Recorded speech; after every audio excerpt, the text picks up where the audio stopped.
Today is 30th June Friday and this is your day 3 life purpose for SSC JEE 2023 prelims।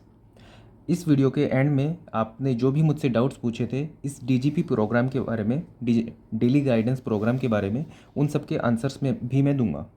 तो आज आपको क्या क्या चीज़ें पढ़नी है वो मैं आपको बता देता हूँ। सबसे पहले हिस्ट्री की बात करते हैं। जो आपको मैंने नोट्स दिए हुए हैं उसके अंदर पेज नंबर 42, 43 और 44 ये 3 पेज आपको करने हैं। जब आप ये 3 पेज कर लोगे तो टाइमलाइन वाले जो पेजेस हैं वो ख़त्म हो जाएंगे। उसके बाद गवर्नर जनरल स्टार्ट हो जाएगा और उसके बाद मैं टॉपिक वाइज आपको दे सकता हूँ, लेकिन अभी तो आपको पेज वाइज ही करना पड़ेगा। दूसरा, ज्योग्राफी के अंदर आपको पेज नंबर 10, 11, 12 एंड 13 ये चारों करने हैं।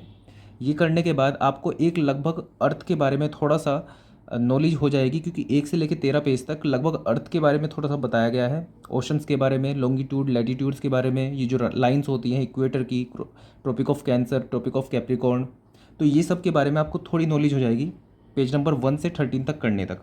ठीक है, तो आज आपको 10, 11, 12, 13 ये पेज नंबर करने हैं जो आपको नोट्स दिए हुए हैं उनसे। अगर आपके पास नहीं है तो इसी वीडियो के डिस्क्रिप्शन में और कमेंट सेक्शन में मैं इन सब के नोट्स आपको प्रोवाइड करा दूंगा।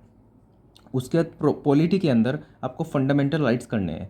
प्लस अभी वीडियो को पॉज करो और आपने जो डे 1 और डे 2 में आर्टिकल्स एंड पार्ट्स याद किए हैं उन सबको लिखो 1 से लेकर 22 तक, कि 1 में क्या आता है, सेकंड में क्या आता है और कौन से पार्ट में आर्टिकल कहाँ से कहाँ तक है। जैसे 1 से लेकर 4, 5 से लेकर 11, 12 से लेकर 35, 36 से लेकर 51, 52 से लेकर 151, 152 से 237 ऐसे याद आपने किए होंगे, तो वो सब आपको लिखने हैं। प्लस शेड्यूल्स आपके 1 से लेकर 12 तक जितने भी हैं आपने याद किए हैं। जैसे इंडिया और उसकी टेरिटरीज़ के बारे में है। दूसरे नंबर पे पहले ओथ लेंगे, और नहीं सॉरी, पहले पहले पहले सैलरी के बारे में होता है, उसके बाद ओथ के बारे में होता है, फिर राज्यसभा के बारे में होता है। तो ये आपने जो याद किया है वो पहले आप लिखोगे। और आपको जो आज का काम करना है वो है फंडामेंटल राइट्स। आपको सभी देखने हैं, आपके पास जहाँ पे भी नोट्स में फंडामेंटल राइट्स हैं, आपको अपने नोट्स से भी देख सकते हो, आप जो मैंने नोट्स दिए हैं उनसे भी देख सकते हो आप। तो आपको फंडामेंटल राइट्स की बेसिक नॉलेज होनी चाहिए कि कहाँ से कहाँ तक होते हैं, और एटलीस्ट सबसे पहले कि फंडामेंटल राइट्स कितने हैं, उनके बेसिक ऊपर ऊपर वाली चीज़ें, और उसके बाद फिर जो उनके सब पार्ट्स हैं वो भी करना चाहो तो वो भी आप कर सकते हो। नेक्स्ट आते हैं हम रीजनिंग में आप अब तक कोडिंग डिकोडिंग कर चुके हो। ठीक है, डायरेक्शन वाले क्वेश्चन कर चुके हो, ब्लड रिलेशन वाले क्वेश्चन कर चुके हो। आज आप करोगे सीरीज़ के क्वेश्चन। अगर आपके पास कोई बुक नहीं है तो पिनेकल की बुक भी मैं अभी कमेंट सेक्शन में डाल दूंगा, तो वहाँ से आपको सीरीज़ के क्वेश्चन प्रैक्टिस करने हैं, और लगभग 1 घंटे आपको इसकी प्रैक्टिस करनी है क्वेश्चंस की। तो ये आपका हो गया नॉन टेक्निकल सेक्शन। अब बात आती है टेक्निकल सेक्शन की। तो टेक्निकल सेक्शन में आपको 3 चैप्टर्स आज करने हैं। 3 चैप्टर्स में क्या क्या करना है वो बता देता हूँ। सबसे पहला आपको करना है फ्लूइड प्रॉपर्टीज़। अगर आपने बिल्कुल नहीं पढ़ा है तो आपको एक बार नोट्स इसके देख लेने हैं ऊपर से, और नोट्स में इसके अंदर विस्कोसिटी आता है, सरफेस टेंशन से रिलेटेड क्वेश्चन आते हैं, तो ये सब आप देख लोगे। और उसके बाद लेमिनार फ्लो में आना है आपको। इसकी अगर जो आपके पास हैंडबुक होगी तो आपको सिर्फ और सिर्फ क्या करना है, जो लेमिनार फ्लो के फॉर्मूलेज हैं, जैसे लेमिनार फ्लो के फॉर्मूलेज होते हैं, जैसे पाइप के अंदर से जब फ्लो होता है और दूसरा पैरेलल प्लेट के बीच में से फ्लो होता है, तो उनकी वेलोसिटी क्या होती है, वी मैक्स क्या होती है, वी एवरेज क्या होता है, वी एवरेज वी मैक्स में क्या क्या वो होता है, जो वी मैक्स बाई 2 होती है, यहाँ पे 3/2 वी मैक्स होती है, सॉरी वी एवरेज होती है, वी मैक्स, हाँ ठीक है। तो ये सब फॉर्मूले होंगे। वी का फॉर्मूला होगा -1/4 mu del p by del x. ठीक है, इस तरह से जो फॉर्मूले होते हैं आपके वो सब आप याद करोगे दोनों ही केसेस में। आपका जो सिलेंडर के थ्रू जब फ्लूइड फ्लो होता है और पैरेलल प्लेट के बीच में फ्लो होता है, तो इसकी सिर्फ आपको फॉर्मूले करने हैं। और तीसरा, जो स्टोन्स एंड रॉक्स है, SSC JEE PYQ आपके पास होगी IAS मास्टर की, ये भी मैं नीचे कमेंट सेक्शन में डाल दूंगा। उसकी सिर्फ आपको जितने आप क्वेश्चन कर सको एक बारी में उतने आपको क्वेश्चन करने हैं इसके। तो ये 3 चीज़ें आपको करनी है आज टेक्निकल के अंदर। तो अब ये जल्दी से मैंने आपको काम बता दिया। अब मैं मेन इस वीडियो में आपकी क्वेरीज ही लूँगा। ठीक है, एक क्वेश्चन है कि काम के साथ कैसे मैनेज करें, या फिर हम कॉलेज में हैं तो कैसे पढ़ाई करें, या फिर इस प्रोग्राम को कैसे मैनेज करें।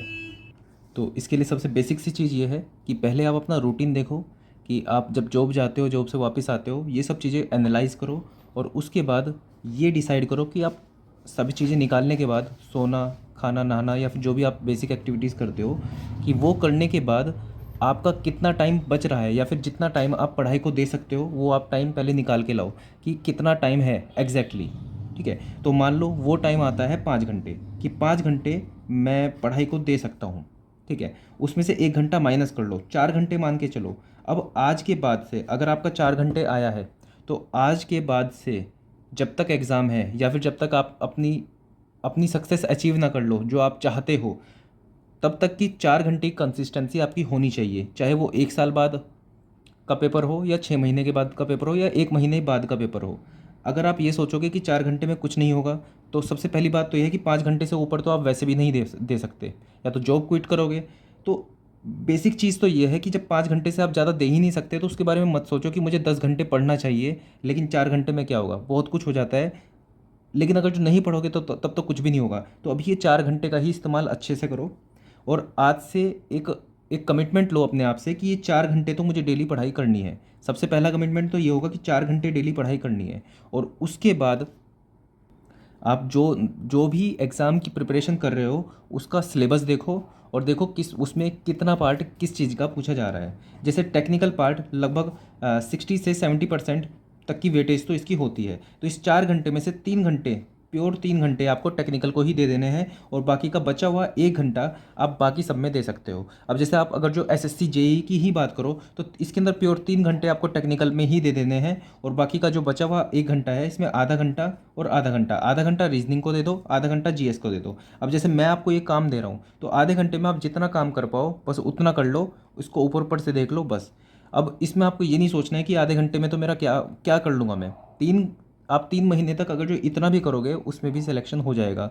मेन बात होती है कंसिस्टेंसी की। अगर आप कंसिस्टेंटली 4 घंटे भी डेली पढ़ रहे हो तो उसका भी बहुत बड़ा इम्पैक्ट होगा। तो आप जॉब जॉब में हो या फिर कॉलेज जाते हो, बस अब पहले ये निकाल लो कि कितने घंटे आप दे सकते हो। अब वो 5 घंटे हो या 6 घंटे हो या 2 घंटे ही हो, ठीक है। अब अगर जो 2 घंटे हैं तो 1 घंटा माइनस करने के लिए मैं इसलिए कह रहा हूँ क्योंकि आप बिल्कुल खींच वींच के निकालोगे 5 घंटे की मैक्सिमम। लेकिन पहले दिन आपने 5 घंटे का रूटीन बनाया और वो बिल्कुल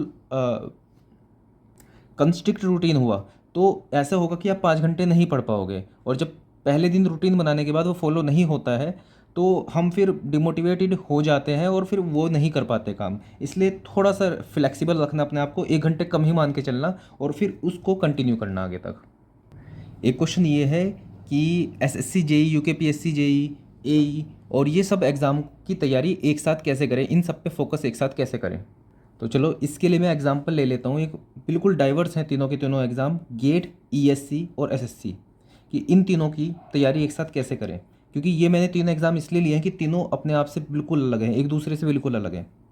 गेट की जो अप्रोच होती है वो ये होती है कि आपको कॉन्सेप्ट बहुत अच्छे से आने चाहिए, प्लस आपको उनको अप्लाई करना आना चाहिए, ठीक है। हर बार लगभग नए क्वेश्चन आते हैं, आपने सिर्फ कॉन्सेप्ट सीख लिया लेकिन क्वेश्चन में अप्लाई करके नहीं देखा उसको, तो आपको 0 नंबर मिलेंगे, ठीक है।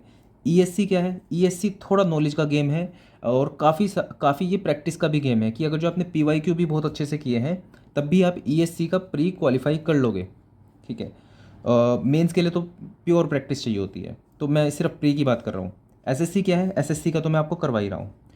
तो तीनों को एक साथ लेके चलना है, तो कैसे करोगे। तो सबसे पहले तो देखो ये दिमाग में होना चाहिए कि एग्ज़ाम सबसे पहले कौन सा है, और आपको किस एग्ज़ाम में कॉन्फिडेंस है कि आप इसमें सिलेक्शन ले सकते हो, या फिर आपका मन क्या करने का है। सबसे पहले तो इस चीज़ को देखो कि अगर आपका मन सिर्फ गेट करने का है कि आपको एमटेक करनी है उसके बाद, या फिर पीएसयू लेनी है, तो आपका मेन फोकस तो गेट पे ही होना चाहिए। आप इन सबको साइड में लेके चल सकते हो।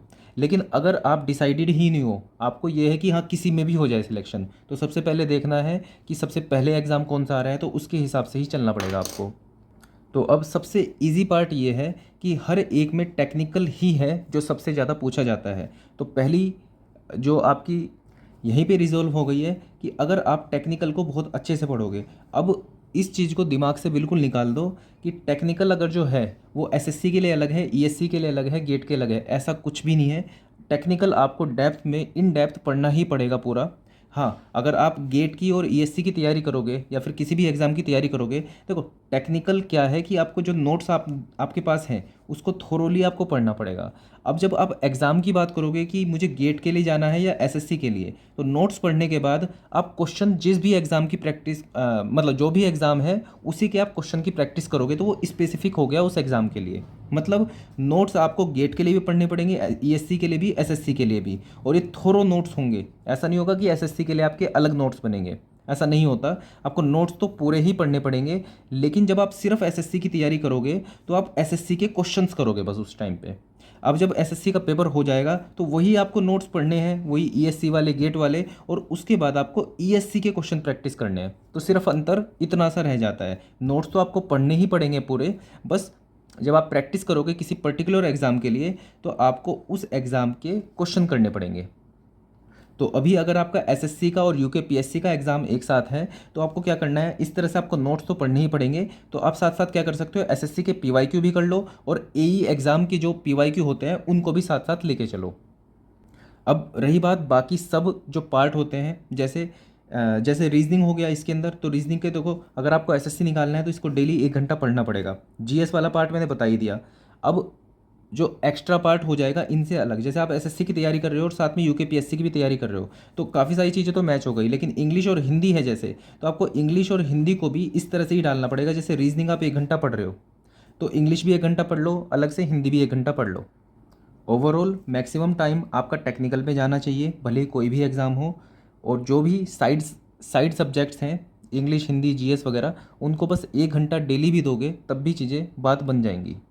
बस इम्पोर्टेंट ये रहेगा कि आप डेली उस चीज़ को पढ़ रहे हो, डेली 1 घंटा दे रहे हो। 1 दिन, 2 दिन, 10 दिन भी देने से रीजनिंग में 1 घंटा कुछ नहीं होगा, लेकिन आप 3 महीने तक जब डेली 1 घंटा दोगे रीजनिंग के अंदर तभी कुछ बात बनेगी। एक है क्वेरी कि please give some guidance for mechanical also. तो अब ये मेरे लिए मुश्किल क्या है, इम्पॉसिबल सी चीज़ होगी कि जैसे मैं टेक्निकल की चीज़ें आपको बता रहा हूँ सिविल इंजीनियरिंग की, तो मैं मैकेनिकल की तो नहीं दे पाऊँगा क्योंकि मुझे मैकेनिकल्स के इवन चैप्टर्स भी नहीं पता हैं। तो नॉन टेक्निकल का पार्ट मैं आपको बता दे रहा हूँ, आपको बस टेक्निकल का जो है आपको अपने हिसाब से इस तरह से डिसाइड करना होगा। हाँ, मैं आपको इतना बता सकता हूँ कि आप कोई भी पीवाईक्यू ख़रीद लो। पीवाईक्यू ख़रीदने के बाद आप उसके इंडेक्स में जाओ। इंडेक्स में जाने के बाद आप हर एक सब्जेक्ट के 3-3 मोस्ट इंपॉर्टेंट चैप्टर देख लो। मोस्ट इंपॉर्टेंट चैप्टर देखने का तरीका ये होगा, जैसे आपने पहला सब्जेक्ट देखा, आपके उसमें भी सोम होगा, तो सोम जैसे आपके उसमें सब्जेक्ट है, उसके बहुत सारे चैप्टर होंगे, उसका इंडेक्स आप देखोगे, पहला, दूसरा, तीसरा, चौथा, पाँचवा, इस तरह से चैप्टर्स लिखे होंगे। जिस भी चैप्टर्स के सबसे ज़्यादा पेजेस हैं आपको उसको इम्पोर्टेंट मान लेना है, या फिर अंदर क्वेश्चंस भी गिन सकते हो। जिस भी चैप्टर में सबसे ज़्यादा क्वेश्चन आए हुए हैं उसको इम्पोर्टेंट काउंट कर लो, और 3-3 सब्जेक्ट सबके 3-3 चैप्टर्स सबके उठा लो, और इस तरह से आप डेली अपने आप को चैप्टर्स देते रहो। तो बस मैं इतना ही गाइड कर सकता हूँ आपको, डिफरेंट ब्रांचेस वालों को। तो बाकी नॉन टेक्निकल पार्ट तो आप इस तरह से ही कर सकते हो। नेक्स्ट क्वेश्चन है कि टास्क तो आप कंप्लीट कर पा रहे हो लेकिन क्वेश्चन में डाउट आ रहे हैं। तो अगर आपको कोई क्वेश्चन में डाउट आ रहा है तो सबसे पहला तरीका तो ये है, किसी भी वीडियो सर्च करने से पहले जो आपको नोट्स प्रोवाइड किए हुए हैं या फिर आपके जो नोट्स हैं उसको खोलो, नोट्स को, और वहाँ पे देखो ये पार्ट कहाँ पे पूछा गया है। ठीक है, उसको पढ़ने की कोशिश करो, समझने की कोशिश करो। पहली बात तो माइंडसेट ये बनाओ कि आपकी प्रॉब्लम का सॉल्यूशन आपको खुद ही निकालना पड़ेगा। तो सबसे पहले तो दिमाग में ये रखना है कि कोई दूसरा आके आपका सॉल्यूशन नहीं निकालेगा। मतलब ये चीज़ आप रखोगे तो एक आपका माइंडसेट बनेगा कि हाँ, मुझे खुद ही सॉल्यूशन निकालना पड़ेगा। दूसरे नंबर पे जब आपको नोट्स में से कुछ उसका सेटिस्फैक्ट्री आंसर नहीं मिलेगा तो पहले तो अभी छोड़ सकते हो उस चीज़ को कि हाँ, पहले जो दूसरा काम है वो कंप्लीट कर लो, और फिर दिन के एंड में जब आप सब चीज़ें कर चुके होंगे तभी इसका सॉल्यूशन निकालने की कोशिश करना। दूसरे नंबर पे आप डायरेक्टली उसको यूट्यूब पे सर्च कर सकते हो। बहुत सारे क्रिएटर्स मतलब हर एक टॉपिक पे वीडियो बना चुके हैं, तो आप वहाँ से देख सकते हो। बाकी बीच बीच में मैं मतलब डाउट्स आपके लेता रहूँगा कि आपके जो भी टेक्निकल डाउट्स हैं आप मुझसे पूछ सकते हो, लेकिन जब भी मुझे टाइम मिल पाएगा मैं ये चीज़ तभी कर पाऊँगा। तो इस तरह से आप करना, और उसके बाद कभी टेक्निकल डाउट्स की बात होगी तो मैं किसी दिन आपसे डायरेक्टली टेक्निकल डाउट्स ले लूँगा सभी बच्चों से। एक बच्चे का डाउट है कि उनका CPWD में सिलेक्शन हो चुका है, और अब आपको मतलब ESC की प्रिपरेशन करूं या स्टेट AE की। तो देखो ये तो टोटली आपके ऊपर डिपेंड करेगा। हाँ, सबसे अच्छी बात तो ये है कि आप एक बहुत अच्छी जगह पे पहुंच चुके हो, तो आपके पास एक सिक्योरिटी आ चुकी है। आप सोच सकते हो, आप एक्सपेरिमेंट करके देख सकते हो। जब एम्प्लॉयमेंट नहीं होती है तो एक्सपेरिमेंट करने से भी दिल घबराता है। तो अभी आप CPWD में हो तो आराम से एक्सपेरिमेंट कर सकते हो। आप पढ़ाई करके देखो, आप ESC का कर पा रहे हो क्या। ESC के लिए मैं आपको एक सजेशन दूंगा, क्योंकि आप CPWD में हो अभी, तो आप एक बार पहले ESC के PYQ करने की जगह आप एक बार मेंस खोल के देखो, मेंस की बुक खोल के देखो उसकी, और मेंस के क्वेश्चन करने की कोशिश करो। क्योंकि जो प्रीलिम्स होता है ESC का, जो मैंने फील किया है, वो बिल्कुल बहुत छोटी सी चीज़ मैं मानूंगा। जो मेन पार्ट होता है वो मेंस ही होता है। अगर आप सिर्फ प्री की तैयारी करोगे पूरे साल भर, और मेंस की तैयारी आप ESC प्री क्लियर होने के बाद करोगे, तो बहुत कम चांस है कि आपका पहली बारी में निकल जाए। तो अभी आपको क्या करना है, अगर आपको ESC में जाना है, ESC के लिए जाना है, तो अभी आपको मेंस देखना पड़ेगा। 1-2 महीना मेंस की तैयारी करके देखो, क्या फील आ रही है ये समझो, और स्टेट AE की साइड में चला के रखो। एक बच्चे ने बोला है कि sir my request to you, please try to help us until examination. तो मैं यहाँ पे आप लोगों का सिलेक्शन करवाने ही बैठा हूँ, और मतलब आप लोगों को गाइड करने ही बैठा हूँ कि आप लोगों का सिलेक्शन हो। लिटरली मुझे इतना ज़्यादा एक्सपीरियंस है फेलियर का भी, कि टेक्निकल का कोई एक ऐसा एग्ज़ाम नहीं होगा जो मैंने नहीं दिया और उसमें मैं फ़ेल नहीं हुआ। इवन नॉन टेक्निकल के भी बहुत एग्ज़ाम मैंने दिए हैं जब तक सिलेक्शन कहीं पे नहीं हुआ था। और उसके बाद चीज़ें क्रैक हुई कि कभी जब नॉन टेक्निकल या टेक्निकल का कोई भी एग्ज़ाम क्लियर नहीं हो रहा था, उसके बाद ऐसा भी पड़ाव आया कि जब 2-2 3-3 सीट्स थी और उसमें भी मैं क्वालिफाई हुआ। जैसे एग्ज़ाम्पल अगर जो मैं दूँ आपको, UP PCL AE, UP RVNL AE, दोनों में ही एक में 4 सीट थी और एक में शायद 8 सीट थी। दोनों में ही मुझे इंटरव्यू के लिए कॉल आई है, और ऐसे ही AE के कितने सारे एग्ज़ाम मैंने क्लियर किए हैं, इंटरव्यू के लिए कॉल आई है। जैसे UPPSC AE की तो 2 बार आई थी, फाइनल सिलेक्शन नहीं हो पाया। यूके PSC AE में मेरे 781 मार्क्स थे, वो कैंसिल हो गया, कोई बात नहीं, दोबारा से देंगे, कर लेंगे उसको भी। तो ESC का कभी क्लियर हुआ ही नहीं है, इस बार मैंने दूसरी बार मेंस दिया। तो समझ में आ चुकी हैं चीज़ें कि कंसिस्टेंसी से चीज़ें हो जाती है। जब हम कंसिस्टेंट लगे रहते हैं पढ़ाई में तो चीज़ें हो जानी है। तो आप रिलाई कर सकते हो मेरे ऊपर। मैं बिल्कुल अपने एक्सपीरियंस से ही आपको सब चीज़ें बताऊंगा। जो मेरे से गलतियां हुई हैं पढ़ाई के दौरान या फिर तैयारी के दौरान, वो सब आप लोगों से नहीं होंगी, मैं इतना इंश्योर ज़रूर कर दूंगा। कुछ कॉमन क्वेश्चन ये है कि UKPSC AE JSS JE और मतलब अलग अलग एग्ज़ाम, इसको भी साथ में कवर कर दो। तो ये चीज़ मैं पहले भी बता चुका हूँ आपको कि मैं ये SSC JE लेके चल रहा हूँ, क्योंकि इसके अंदर बहुत सारे बच्चों का पर्पस सॉल्व हो जाएगा। और दूसरा ये है कि इसका जो सिलेबस है वो बहुत वास्ट है, वो बाकी सब एग्ज़ाम को भी कवर कर लेता है। तो आपका एग्ज़ाम का अगर सिलेबस इससे मैच हो रहा है, तो जितना इससे मैच हो रहा है आप इसको कवर करके चलो, कुछ अलग नहीं है। अगर GS कहीं पे है 2 एग्ज़ाम में, तो लगभग सेम ही है GS उसके अंदर। अगर स्टेट का एग्ज़ाम है तो उसमें आपको बस उस स्टेट की GK अलग पढ़नी पड़ेगी, बाकी लगभग सब चीज़ें सेम होंगी। अब अगर मैं किसी और एग्ज़ाम का भी इसके साथ लेके चलूँगा, तो फिर से वही चीज़ कि मेरे ऊपर बर्डन इतना बढ़ जाएगा कि आपको मैं जो काम दे रहा हूँ बहुत सोच समझ के देता हूँ क्या करना है। अभी तो Day 3 है, अभी Day 4 भी होगा, Day 20 भी होगा, Day 60 भी होगा। तो उस टाइम पे सब डेटा कलेक्ट करके रखना, आपको क्या काम देना है। अगर मैं 3-4 एग्ज़ाम का मैं इस तरह से वर्क देने लगूँगा तो मेरे ऊपर लोड बढ़ जाएगा। प्लस मैं जब आपको काम दूंगा तो मैं चाहता हूँ कि मैं बिल्कुल ऑथेंटिसिटी से आपको काम दूँ। अब मैं बहुत सारे एग्ज़ाम को एक साथ इकट्ठे करके मैं आपको देने लगूंगा तो मुझे लगता है कि मैं उतना एफिशिएंटली वर्क नहीं कर पाऊंगा। तो आप इतना कर सकते हो कि जो भी चीज़ें सिलेबस से मैच हो रही हैं आपकी, आप उसको यहाँ से करो। प्लस इसके साथ साथ अलग से आप ऐसे ही, जैसे इंग्लिश है, इंग्लिश का ऐसी टॉपिक आप अपने आप से ले लो और उसको फिर आप करते चलो। ठीक है, एक क्वेश्चन है कि साइंस क्वेश्चन को भी इंक्लूड कर लो, क्योंकि साइंस क्वेश्चन के जो साइंस के क्वेश्चन है वो डीप में पूछे गए थे। ठीक है, देखो एक सिंपल सा फंडा है। मेरी जो मतलब स्ट्रेटजी है, एटलीस्ट पहले 2 महीने की, पहले 1.5 महीने की, वो ये रहेगी कि जो सबसे बेसिक चीज़ें हैं ना वो आपको आ जाए, क्योंकि बेसिक क्वेश्चन गलत होने से ही सिलेक्शन रुकता है।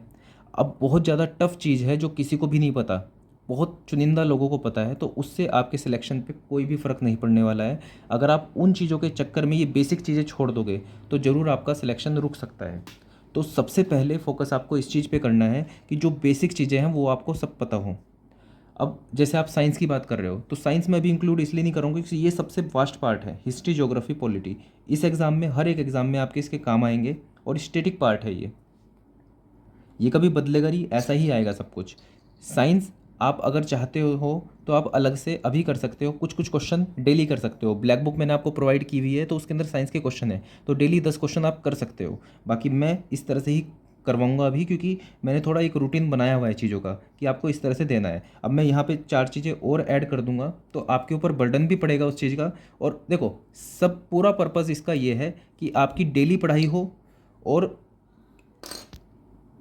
पढ़ाई इस तरह से हो कि आप कुछ गेन कर पाओ डेली। ऐसा ना हो कि मैंने आपको उठा के बहुत सारे चैप्टर्स दे दिए, पर्पस सोल्व हो नहीं पा रहा है, आप पूरा कंप्लीट कर भी नहीं पा रहे हो उसको, तो इससे कुछ भी फ़ायदा नहीं होगा फिर, क्योंकि एक दिन का भी आपका काम छूटेगा तो फिर आगे लिंगर ऑन फिर होता ही चला जाएगा। इसलिए मैं बिल्कुल तरीके से आप सबको काम दे रहा हूँ ताकि आप कंप्लीट भी कर पाओ इस चीज़ को। बाकी आप करना चाहते हो साइंस में तो 10-10 क्वेश्चन आप कर सकते हो डेली, ब्लैक बुक मैंने प्रोवाइड कराई हुई है आपको। तो वीडियो काफ़ी लंबी हो गई है तो इतने मैंने डाउट्स के मतलब आपके लिए हैं। बाकी के डाउट्स मैं अगली वीडियो में ले सकता हूँ, या फिर इस वीडियो के जो कमेंट सेक्शन में जो डाउट्स होंगे वो मैं अगली वीडियो में लूँगा। So that's all for this video. Thank you.